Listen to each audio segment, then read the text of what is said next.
Take a sad song and make it better. Some guy shows up at your house who calls himself Jesus. Yeah. And instead of calling the police, you invite him into the studio. We became her subjects more, so we've got family pictures, but they're standalone family pictures. We were very specific about what we... There was time all of us in the Beatles shied away from Beatles material. Some poems and lots of lyrics and discussing, have the commentaries. And I ended up anyway having a lunch with him. Paul McCartney's story is not just about music. It's about the loves that lifted him, the losses that broke him, and the secrets that still cast long shadows over his life. From a teenage boy in Liverpool who wrote his first song out of grief to the man who filled stadiums across the world, McCartney's journey has always been tied to the people closest to him. But even after decades of fame, one shocking revelation from his ex-wife revealed how much of his heart never truly let go of the past.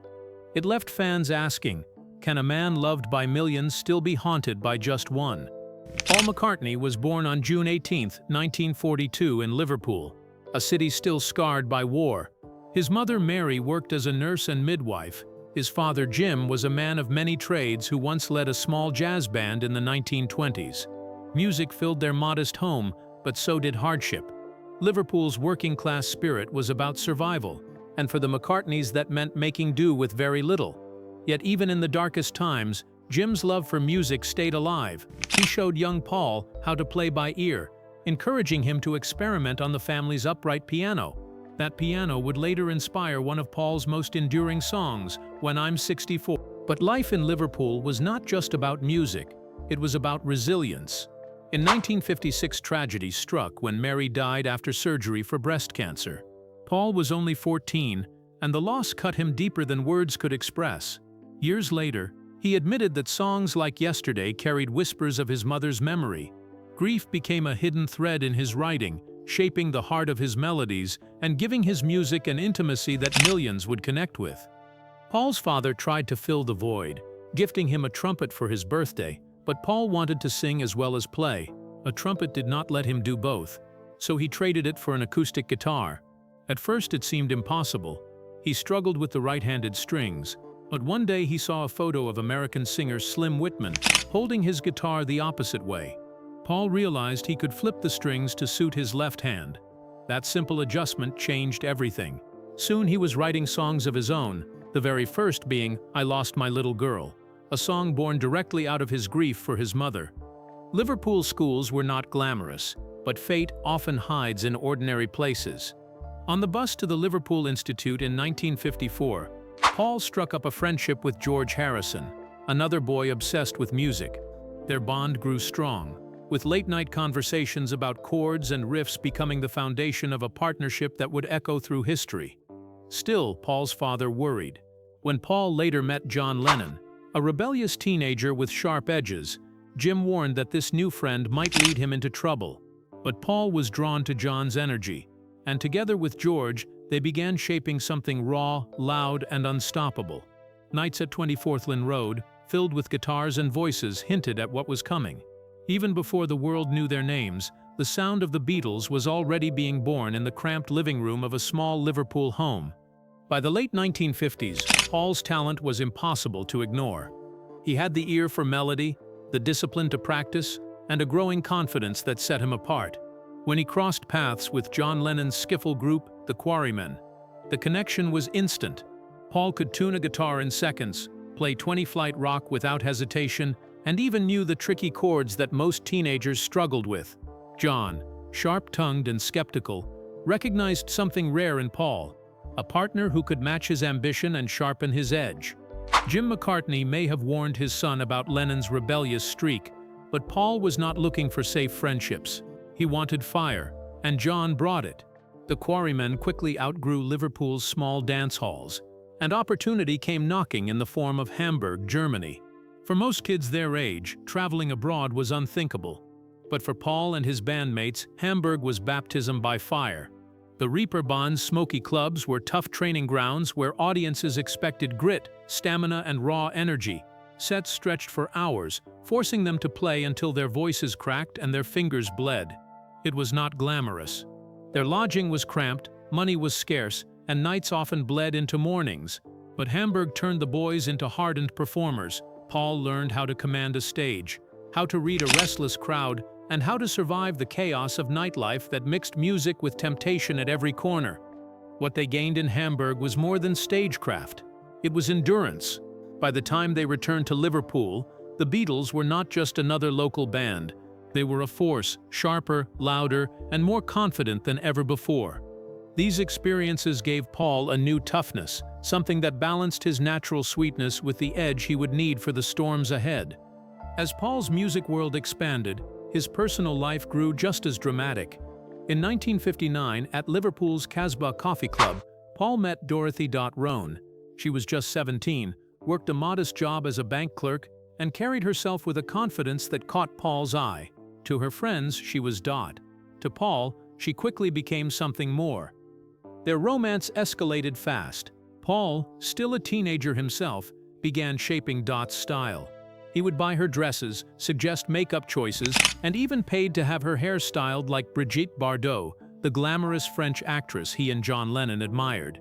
When the Beatles headed to Hamburg, the long nights and rough lifestyle tested them all. Yet Paul remained faithful in one way.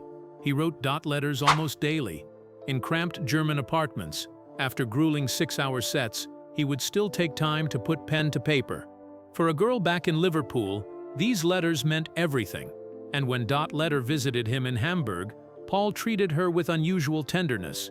He bought her a gold ring, a leather skirt, and took her on quiet walks through the city, moments that felt far removed from the chaos of the Reeperbahn clubs. But real life was not so simple. Dot and Paul's relationship soon took a heavy turn when she became pregnant. For Jim McCartney, the thought of becoming a grandfather at that point was shocking, but he still supported the idea of marriage. Plans were quietly set in motion, though Paul was only 20 and barely at the start of his career. Then tragedy struck again. Dot suffered a miscarriage. Their engagement quietly dissolved, and by the autumn of 1962, Paul ended the relationship. The Beatles were rising quickly, and marriage felt like a weight he was not ready to carry. Still, Dot left a mark that cannot be ignored. Fans and even music historians have often linked Paul's early songs like Love of the Loved and P.S. I Love You to his time with her. The echoes of their relationship lingered in his music long after the romance ended. Years later, Dot would move to Canada and start a new life, but she remained part of Paul's story in subtle ways. If Rhone represented Paul's Liverpool roots, Jane Asher symbolized everything new and sophisticated about the London of the 1960s. Their paths crossed in April 1963 when the Beatles performed at the Royal Albert Hall. Jane, already a rising actress from a respected artistic family, was photographed pretending to scream like an overexcited fan. But she was not just another teenager swept up in Beatlemania. Jane came from a cultured household steeped in music, literature, and intellectual debate. Her mother was a music professor, her father a doctor. Her brother Peter, half of the duo Peter and Gordon. This environment was unlike anything Paul had known before, and it pulled him into circles far beyond Liverpool's working-class world. Soon after meeting, Paul moved into the Asher family home at 57 Wimpole Street. Their basement became a hub for creativity, a place where Lennon and McCartney penned songs that would later shape pop history. It was here that Paul worked on tracks like Yesterday and even gifted Peter and Gordon the song A World Without Love, which shot to #1. Wimpole Street was not just a home, it was a laboratory where Paul's songwriting matured, influenced by the books, plays, and conversations around him. He rubbed shoulders with writers like Harold Pinter and Bertrand Russell, absorbing ideas and broadening his perspective in ways that few other rock stars of the time could claim. Jane herself was more than a muse. Their relationship inspired songs that carried the intimacy and tension of their time together. Tracks like And I Love Her, You Won't See Me, and I'm Looking Through You bear the fingerprints of their romance.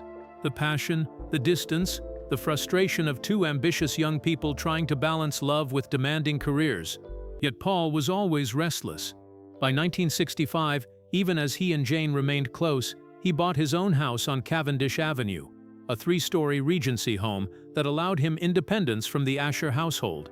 It was a symbolic step, a sign that while he valued Jane and her family's influence, he was determined to define his own space. Their relationship lasted nearly 5 years, longer than most expected given the whirlwind of Beatlemania. But cracks appeared as the decade wore on. Paul's growing fame, long absences, and reported affairs strained their bond. By July 1968, after rumors of infidelity surfaced, Jane ended their engagement.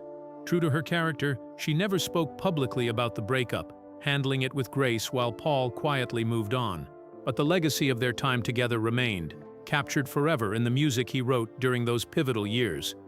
Jane Asher opened doors for Paul McCartney that shaped his career and his outlook on life. From intimate family dinners to salons filled with writers and thinkers, she introduced him to a world that stretched far beyond guitars and microphones. And yet, just as he gained new horizons, Paul was already about to take a turn that would change not only his personal life, but his musical journey forever. In May 1967, Paul's life shifted in a way that no song could have predicted. At the Bag O' Nails Club in London, he met Linda Eastman, an American photographer capturing the energy of swinging London. Their first encounter was brief, but magnetic.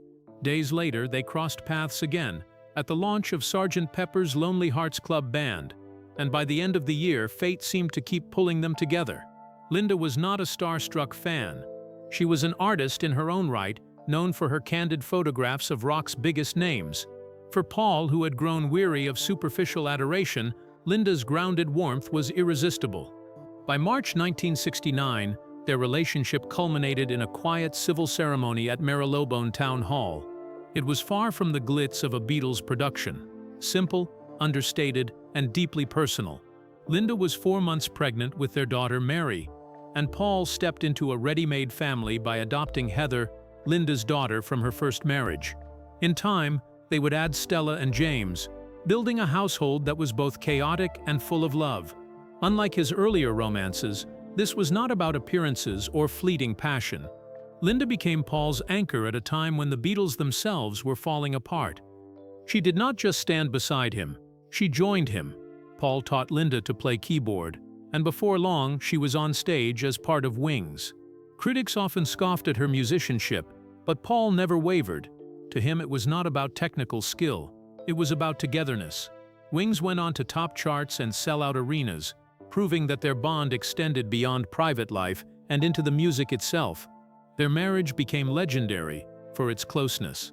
Paul once revealed that across nearly 3 decades, they had spent only a handful of nights apart, a remarkable feat for any couple, let alone a global rock star and his wife. But the love story that had become the backbone of Paul's world was about to face its darkest test. In 1995, Linda was diagnosed with breast cancer. Paul stood by her side through every stage, trying to shield her from relentless press speculation. Despite treatments and their determination to keep life as normal as possible, Linda passed away on April 17, 1998, at just 56 years old. The loss shattered Paul. He had lost his partner in life, in music and in parenthood. The man who had once transformed grief into songs as a teenager now found himself broken once more. Still, Paul did what he always had. He poured his pain into art. He contributed to a garland for Linda, a choral tribute, and later dedicated the classical album Ecce Cor Melm to her memory. Rumors swirled in the aftermath, with tabloids speculating about the nature of Linda's final days, but Paul firmly rejected any claims of assisted passing. His devotion to her memory was clear. He wore his wedding ring long after she was gone, and he spoke of her as the love who had carried him through his most turbulent years. For fans, the story of Paul and Linda was more than a marriage. It was proof that even in the chaos of fame, real love could survive and thrive. But after her passing, Paul was forced back into the world as a widower, trying to balance fatherhood, music, and the heavy silence Linda had left behind. After Linda's passing, many wondered if Paul McCartney would ever find love again. For years, he seemed focused solely on his children and music, appearing in public with the quiet dignity of a man still mourning. Then, in January 2000, Paul was photographed at Heather Mills's 32nd birthday party. Heather was a former model and a passionate activist best known for her campaigns against landmines. She was younger, outspoken, and unlike anyone Paul had been with before. At first, their relationship was treated as a heartwarming story of a widower rediscovering happiness. But behind the headlines, their romance would quickly turn into one of the most talked about and controversial chapters of Paul's life. On June 11, 2002, Paul and Heather were married in a lavish ceremony at Castle Leslie in Ireland. Over 300 guests attended the vegetarian banquet, and the media swarmed around the event. To the world, it looked like the beginning of a new fairy tale. The following year, they welcomed a daughter, Beatrice, and for a short time, Paul seemed to have found family stability again. But as quickly as it began, cracks appeared. Tensions between them became public, and rumors of explosive arguments dominated tabloids. One reported incident even described an engagement ring being thrown out of a hotel window in Miami during a heated fight, forcing staff to search for it with metal detectors the next day. Whether exaggerated or not, these stories fueled a picture of a marriage already straining under immense pressure. By July 2006, it was clear the relationship could not be salvaged. Paul filed for divorce, and what followed was a bitter public battle. Heather gave numerous interviews accusing Paul of controlling behavior, while court documents painted her testimony as inconsistent and unreliable.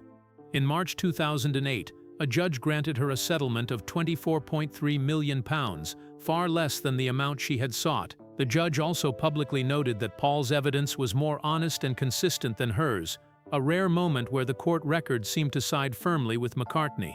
For Paul, the divorce was humiliating not only because of the financial fight, but because of the endless headlines that turned one of the world's most private men into daily tabloid fodder. Years later, Heather Mills would resurface in documentaries and interviews, sharing her version of events. In a 2023 TV special, she revealed what she described as the greatest challenge of their marriage, living in the shadow of Linda McCartney. According to Heather, the home she and Paul shared in Rye, East Sussex, felt more like a shrine to Linda than a new beginning. Photos, plaques, and constant reminders of his first wife created a space she said she could never truly inhabit. One claim that caught attention was that Paul wore his wedding ring from Linda until the day before marrying Heather, a gesture Heather said symbolized an emotional barrier she could never break. She described the feeling as competing with a ghost, a presence that haunted their relationship from start to finish.